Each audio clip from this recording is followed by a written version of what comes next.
Hi guys, good afternoon. This is my second crack at making this video because I'm trying to keep them under 15 minutes because this stuff is hopefully relatively straightforward and it shouldn't take too long to grasp the concept. So this one's about acid-base theories and properties of acids and bases, although really more the first part than the second. So the essential ideas are here. You can pause it and read through those if you want to, but they are not, I'm not going to read them to you. I know that you can read. So I've actually flipped the order here. You'll see that this is 8.2, properties of acids and bases. Okay. And the reason that I listed this one first is because really, I think that you should know this stuff from grade 10 science. If you feel like you need a refresher, you are welcome to get in touch with me and I'll post some more videos, some more content about it. You'll see I posted some instructions about clicking through some gizmos that kind of review like the types of compounds that are acids and bases. They don't give a ton of detail about the properties, but hopefully you guys remember that stuff. Here's some questions from the IB textbook if you want to sort of test your knowledge, and you can let me know if you feel like you want some additional support on just general properties of acids and bases. That leads us though to section 8.1, theories of acids and bases. So we're going to really focus in on this idea of the Bronsted-Lowry theory of an acid, where an acid is a proton donor, and then a base is a proton acceptor. And then some other terminology we'll be covering is this idea of amphiproduct, this idea of conjugate acid-base pairs. And then one more thing that's not really listed here, but we'll also talk a little bit about polyprotic acids, what that means. Okay, one thing I do want you to note here, so I'm going to use the term proton quite often, okay, and that refers to a hydrogen ion. You can see this is a hydrogen ion right here, H+, okay? And the reason that those two things are interchangeable, H+ and proton, is because if you imagine the structure of a hydrogen atom, it's one proton in the nucleus, assuming that it's the normal hydrogen isotope, and then one electron in the shells, but if I ionize it, I take that electron away, so all I'm left with is a proton. So an H+ ion is just a proton. The other thing you're going to notice a couple times is this idea of what's called the hydronium ion right here. Okay, and the idea is when I make hydrogen ions or protons in solution, they actually don't just float around by themselves. Instead, they stick themselves onto a water molecule. So in some cases, when we're representing acid-base processes in solution, it makes sense to show the hydronium ion, which is really just a water molecule that has a proton, an extra proton stuck onto it, okay? But these two things are interchangeable, okay? This is just sort of the easy conceptual way of representing it. This is what is actually formed in solution when I have protons in solution, okay? The H+s don't float around by themselves. They stick onto hydronium, but it's not always necessary to show it as H3O+. Often you'll see it just expressed as H+. Okay. That takes us through the guide. So we're going to go back to actually the theory of acids and bases that you would have learned in grade 10 and applied a little bit in grade 11, the Arrhenius theory. So this is pretty straightforward. This is hopefully familiar to you. Acids make H+ and bases make OH- or hydroxide ions. Okay? And this was sort of the original acid-base theory in chemistry, and it's very useful and it works really well for a lot of acid-base chemistry, but there are two sort of holes in it and they're kind of related to each other. One is that we know that acid-base chemistry always happens in the aqueous state. Okay, these reactions or these processes are always happening in solution, but these definitions don't explain what role the water or the solvent plays. Okay, and then the second thing is that this definition of a base, it doesn't totally explain bases that aren't hydroxide salts. So you might remember there are some compounds that are bases like ammonia or baking soda, and if you look at the molecular formula for ammonia, it's NH3. It doesn't have OH built right into it, but it does still act as a base. Okay, so the Arrhenius theory doesn't really explain why, which is where the work of Bronsted and Lowry comes in. Okay, so instead of talking about just H plus and OH minus, we define an acid as a compound that can donate a proton. Okay, so right here I have acetic acid. That's this compound right here.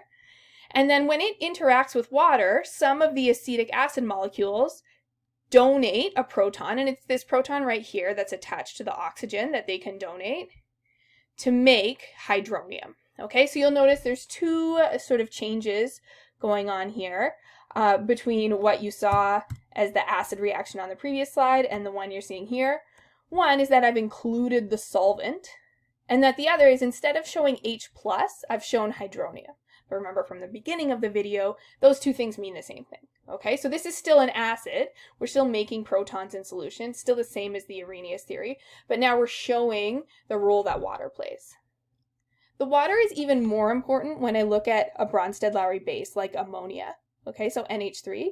We know this compound to be basic, but now we can really see how it ends up producing hydroxide ions in solution. It's because it accepts a proton from another substance, in this case water, leaving behind hydroxide.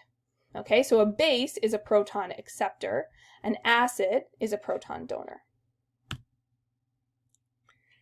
Okay, there is this distinction between strong and weak acids and bases, and we're going to do a whole other section about this. Probably later this week I'll post some slides about that. But just so you know, in general, a strong acid is something that can 100% dissociate. Okay, so it doesn't necessarily have to do with the pH of the solution. It actually has to do with the nature of the molecule that is the acid. Okay, and if you take your acid molecule, so in this case we've got nitric acid, and 100% of those molecules are able to ionize to make H+, then that's considered a strong acid. Similarly, if you have a base that 100% dissociates to produce hydroxide ions in solution, that's a strong base, okay? And we can dilute these to change the pH of the solution, but if they follow this same idea that 100% of the molecules dissociate, then they are considered strong. That can be compared to a weak acid or a weak base. So here's a good example of a weak acid. Our kind of classic example is acetic acid, this thing right here. Okay, and you can see that I've used an equilibrium arrow here because not 100% of these acetic acid molecules are going to ionize in solution. At any given time, some of them will have ionized to form acetate and hydronium, but some of them will just have stayed intact, okay? And there's going to be this constant equilibrium between ionized and unionized molecules. Okay, so this would be an example of a weak acid, not because it can't have a very low pH, but because it has less than 100% ionization. Okay, and then the same is true for weak bases. They just ionize less than 100%. Okay, next thing we're going to talk about here are conjugate acid-base pairs. So here's an example of a reaction. So we've got hydrocyanic acid here, and then I've got water. And if I think of those Bronsted-Lowry definitions of acid and base, I can see that HCN is donating its proton. So when I go from the left side of the reaction to the right side, it's lost a proton. It's donated it. So it would be considered an acid. Okay? And then water here, if I go from left side to right side, is acting as a base because it's accepting a proton. Okay? Now, the conjugate acid-base pair really ties into our concepts of equilibrium, because if I look at this reaction in reverse, okay, so imagining that we're starting from the right side and going to the left side, now I've got my cyanide ion here, and to go to the right side, it's acting as a base. It has to accept a proton to become HCN. So that gives me my conjugate acid-base pair. Okay, on the left side of the reaction, this is an acid, but if I were to reverse the reaction, then this is the base, conjugate acid-base pair. And then similarly, here, if I'm looking at the forwards reaction, water acts as a base, But if I look at the reverse reaction, the hydronium acts as an acid. So that's my second conjugate acid-base pair. Okay. So, little example of this, you might want to pause the video and take a think about these. What is the conjugate base of hydrogen sulfate ion? Okay, so I want to imagine if something, so for something to become its conjugate base, it has to act as an acid. So that means hydrogen sulfate has to donate a proton. So we want to think, what would be formed if I donated or lost a proton from this? And the answer is the sulfate ion. Okay, and because I'm taking away a proton which has a positive charge, you'll notice that the charge gets a little more negative. Similarly, if I have the phosphate ion, and I want to know its conjugate acid, I have to imagine to become a conjugate acid, it has to act as a base, which means it accepts a proton. So if the phosphate ion accepts a proton, what does it become?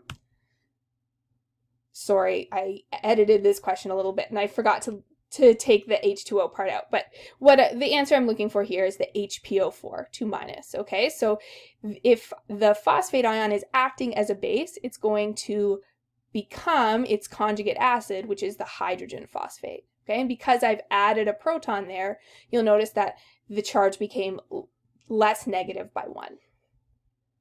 Okay. Next key term, amphiprotic. Okay, so this is a substance that can act as an acid or a base. And our classic example of an amphiprotic substance is water. And if you go back through the last few slides, if you rewind the video a little bit, you can probably see what's meant by that, but I wanted to use an example other than water here. So I'm gonna use the hydrogen phosphate ion, this one right here, HPO4, 2-.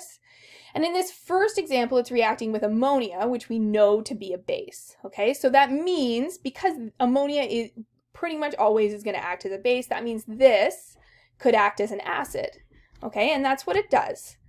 It donates a proton to the base, okay, and it acts as an acid.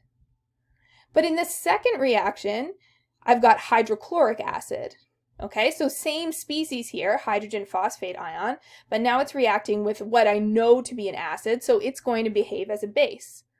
Okay, which means that it's going to accept a proton from the acid, and that's what happens here. Okay, so we call this amphiprotic.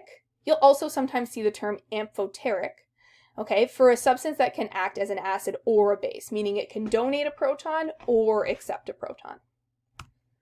Okay, and that's just kind of an explanation of how they came up with that word amphi and protic.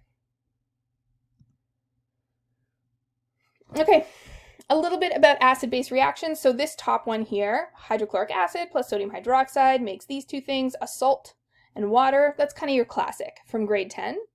And one thing you also want to remember is that in some situations, if we're dealing with, say, a non-areneous base, meaning something that doesn't just have hydroxide in it, so something like ammonia or a carbonate or a hydrogen carbonate, then those reactions look a little bit different. The products are not necessarily going to be a salt and water. Sometimes you get some other products going on.